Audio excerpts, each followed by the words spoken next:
अफसोसनाक खबर आपको देंगे। कराची में बनारस पुल पर नामालूम कार की टक्कर से मोटरसाइकिल सवार 17 साला नौजवान जाँ बहक हो गया है।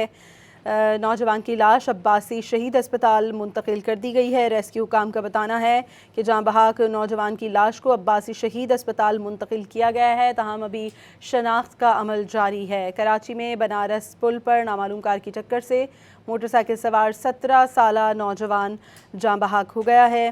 जाँ बहक 17 साला नौजवान की लाश को अब्बासी शहीद अस्पताल मुंतकिल कर दिया गया है।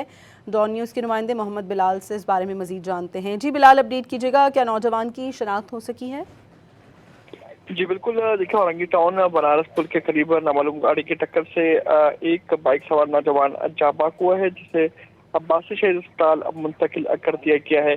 पुलिस हुकाम की जानिब से ये बताया गया है कि जाँ बहक होने वाले की शनाख्त आसिफ वल्द मुरसलीन के नाम से कर ली गई है, जिसकी उम्र तकरीबन 17 साल के करीब बताई गई है। पुलिस हुकाम की जानिब से इस तमाम तर हादसे का ये मौक़िफ़ सामने आया है कि नामालूम गाड़ी की टक्कर से तमाम तर हादसा हुआ है, जबकि जो नामालूम गाड़ी है उसकी तलाश भी शुरू कर दी गई है और ये कोशिश की जा रही है कि जिम्मेदार ड्राइवर को भी जल्द अज जल्द गिरफ्तार कर लिया जाए।